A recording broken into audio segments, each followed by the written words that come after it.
Chapter 239 to 240. Ray stifled a chortle as he saw the dumbfounded and slightly fearful faces of the Suna Council, who wondered what kind of secrets Pakura knew about them. He was well aware all Pakura had to do was demonstrate her signature scorch technique. While the Council would still be able to question her identity because another scorch user could have resurfaced or whatever bull they would probably try to pull, if the daimyo supported Pakura after that, there was nothing the Suna Council could do.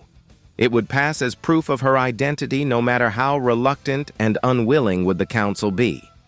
Revealing their secrets, though, now that was a stroke of genius.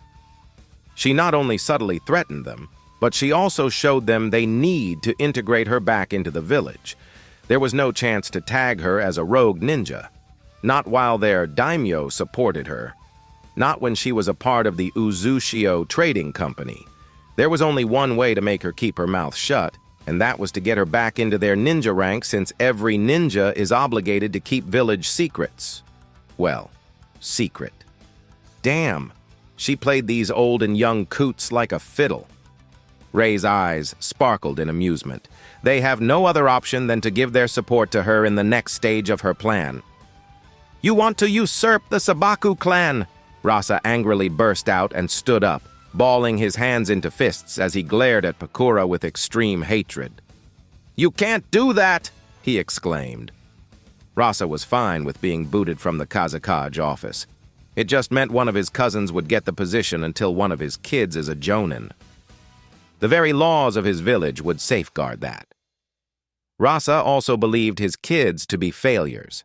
He could easily manipulate them from the shadows, so really, him not being the KasiCair was just a formality that would probably even suit him well. He never expected Pakura to try and usurp the rulership of the village for herself. Daimyo knew the plan, and as such, before anyone else could react and make the process more difficult, he spoke. "On the contrary, Rasa, it was your family that pushed, blackmailed, and bribed for this law to be introduced in the village. It was your family that snatched the control of the KasiCair position through it, and it was your family that made it possible for us to demand the same of you as long as all the rules are properly followed." He gave the people in the room a pointed look, daring them to contradict him, despite knowing he was right. "As such, we will now vote if the reason of one, Rasa Sabaku, for sending Pakura Yotsuba, one of the strongest and most influential ninjas of Sunagakure in her time, on a suicide mission, conspiring with Kirigakure in order to get rid of his political enemy, is enough to evoke the grudge match.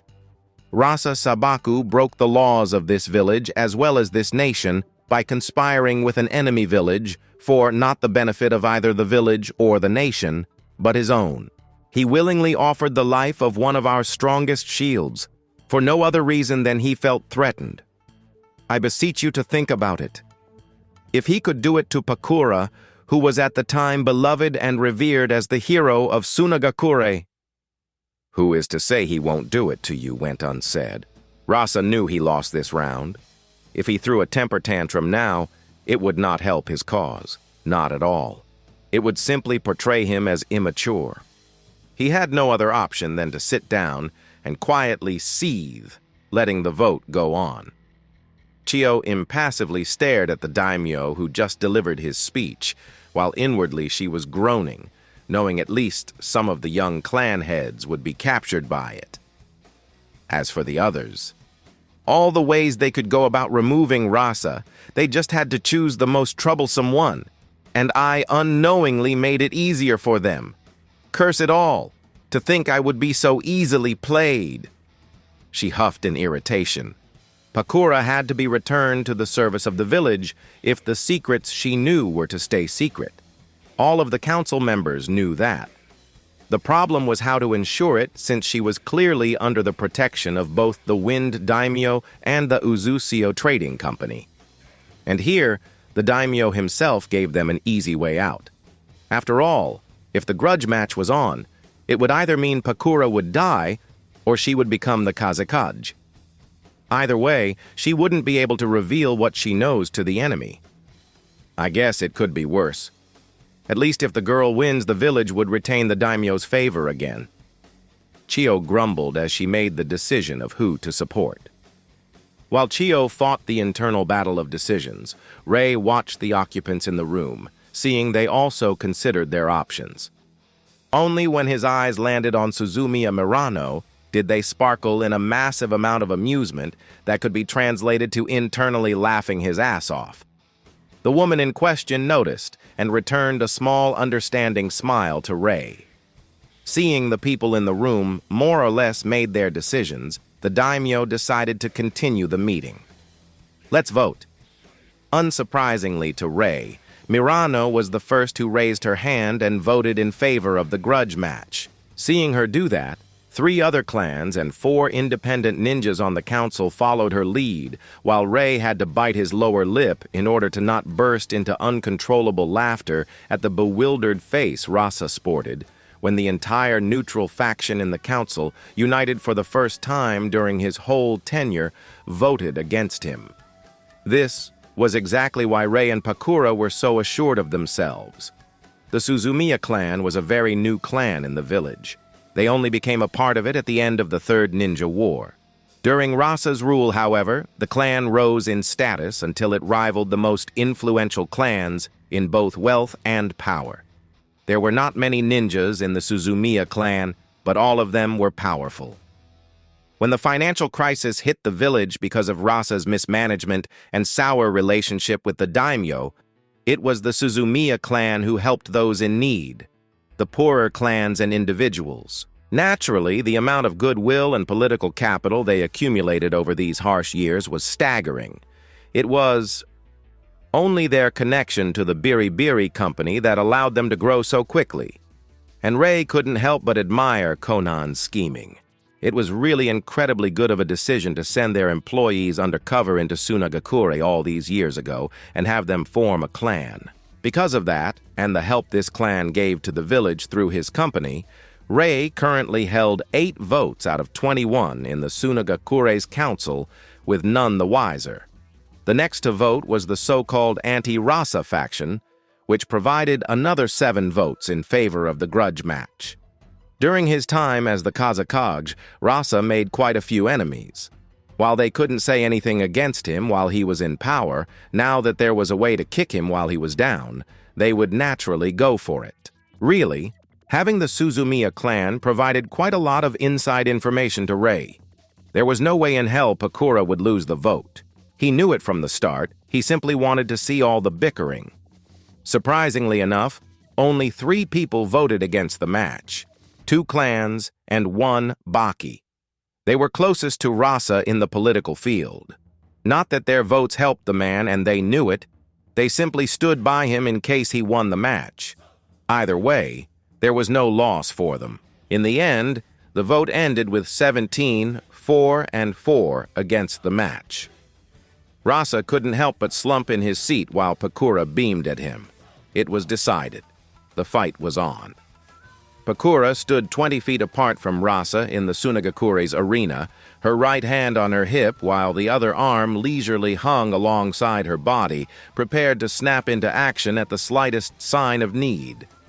Her slight knowing smile unnerved Rasa, who eyed her for any kind of information he could discern before the fighting began, while his mind quickly started sifting through what he remembered of Pakura from her time of service to Sunagakure. Rasa wasn't about to be careless.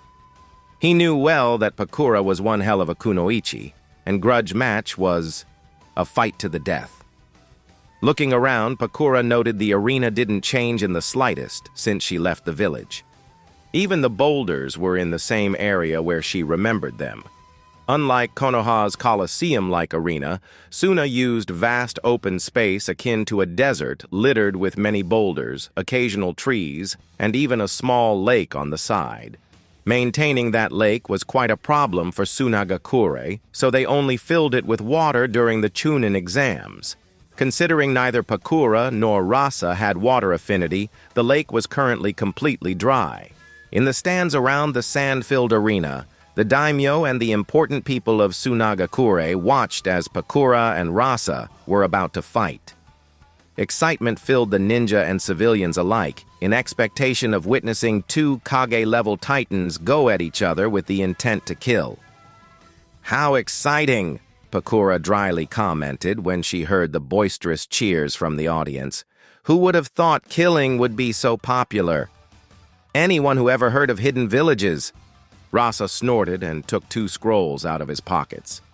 "Seriously, what do they teach traders nowadays?" "Administration," Pakura shrugged, letting her light jacket fall from her shoulders onto the sandy ground. "You know, the stuff that actually helps to keep the village rich and running." She added in a dismissive yet mocking tone that had Rasa's eyebrow twitch. "Your utter lack of denial concerning treason is not lost on me," Rasa coldly countered. "Rasa," Pakura drawled in a slightly fed-up voice, "your pre-battle taunting sucks." She deadpanned. "Honestly, cut the crap, golden boy. You were always good at straightforward things, so try to focus on those. Psychological warfare is not for you," she retorted dismissively before starting to stretch and roll her shoulders in preparation for the fight. Silence ensued between the 2 combatants, signaling both were done with their pre-battle talks. Seeing it, Chiyo sighed, knowing the village would lose one of its S-rank ninjas today, no matter who won. Without further ado, she connected a chakra string to a basic puppet between Pakura and Rasa, causing it to stand up and raise its wooden arm, raising the tension to the utmost extreme. With another twitch of Chiyo's finger, the arm swung down. Both combatants burst into action. Rasa instantly threw the 2 scrolls upwards into the air and had to quickly move his head to the side as a kunai whizzed through the place. His eye was only a split second ago courtesy of Pakura, who was now sprinting straight at him at Jonin-level speed. Clicking her tongue at the 2 scrolls in the air, Pakura briefly lamented that her initial throw didn't prevent Rasa from throwing them and bought her time to get close. As she was halfway through the distance between her and Rasa, the 2 scrolls burst open in a copious amount of white smoke before it was brutally dispersed by the literal mountain of gold dust falling right onto Pakura in a crushing attempt at ending the battle. Within a blink of an eye, the golden dust landed right on Pakura's head, sending a small earthquake through the area as if a giant just stomped onto the ground. Rasa's tensed body slightly relaxed, and kunai found its way to the nape of his head, raising its way upward straight into his brain. Pakura, who appeared behind Rasa, had to let go of her kunai as Rasa's body burst into golden dust that instantly snapped into action, trying to engulf her in its crushing embrace. As she jumped right and left, evading tendril after tendril of golden dust, Pakura suddenly tripped, only briefly noticing that some grains of sand under her feet glitter in a bit too sparkly way while her body was falling towards the ground. Rasa didn't give her even a half-second of contemplation as the golden dust wrapped itself around her body and squashed. Throwing himself onto the ground into a roll, Rasa barely evaded a swipe at his jugular from his blind spot. Arming himself with a kunai in mid-roll, the second he found himself again on his feet, Rasa had to block Pakura's kunai, only for his eyes to widen as she noticed her dual-wielding them a second too late. Pakura's second kunai buried itself into Rasa's heart straight through the gap in his ribcage, his body again bursting into golden dust as Pakura jumped back and threw kunai to her right before using a quick kawarimi with it as the golden dust was about to compress around her. Coincidentally, the kunai landed right in front of Rasa's feet, giving him a shock of a lifetime as the second Pakura appeared in front of him. Her fist smashed straight into his nose, sending him flying backward with a satisfying crunch.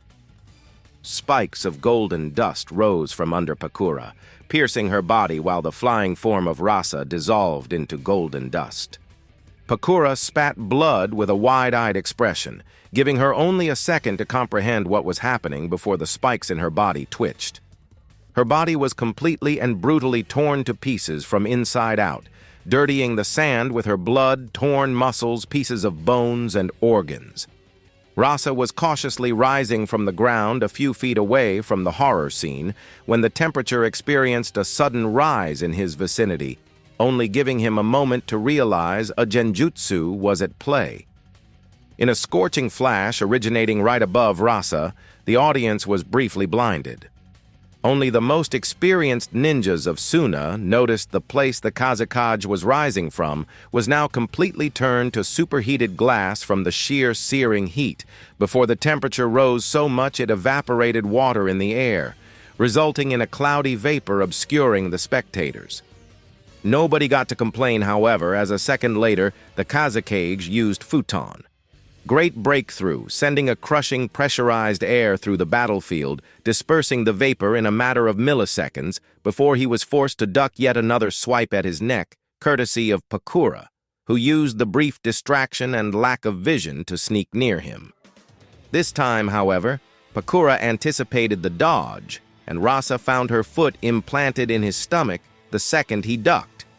The knife in Pakura's hand quickly flipped into backhand grip as she violently plunged it into the back of Rasa's head, almost growling as he yet again burst into golden dust. A split second later, her upper body was torn from her lower parts by the sheer pressure a tendril of golden dust that smacked into her generated. As chunks of Pakura's organs showered the sands of the arena in the southern sector, in the eastern one, Rasa barely managed to block a strike from the real Pakura with his own kunai, cursing at the disadvantage, yet happy that this time he was wholly prepared for it. Golden dust under his feet snapped into action, aiming for Pakura at breakneck speeds, while she simply flicked her wrist and let Rasa's kunai slide on hers, getting into his guard in one masterful deflection of Rasa's block. When the golden dust tore her legs to shreds, Pakura burst into smoke. Rasa didn't manage to dodge the kunai she threw a moment before she was dispelled, as he was too distracted by the fact Pakura knew a Konoha Kinjutsu, his eye socket getting a new kunai-sized piercing with blood squirting out, only for a log to appear in his place a moment later. The battlefield was once again empty, the audience looking for the two hidden combatants with silent anticipation and barely hidden trepidation, as chills passed through their spines at the fast pace of the combat and the various supposed deaths they witnessed in short order. Everybody knew even the slightest mistake would be the end of the battle, and that was a sobering thought, even for most of the Jonins, as they pondered if they would even be still alive with such a deadly pace and every strike more lethal and brutal than the previous one. Seeing the wide-eyed people around her, Chio bitterly smiled. To think neither of them used anything but the basics of their personal combat style yet. Such a monumental waste. She let out a muffled groan at the loss of such a ninja that would certainly follow at the end of the match.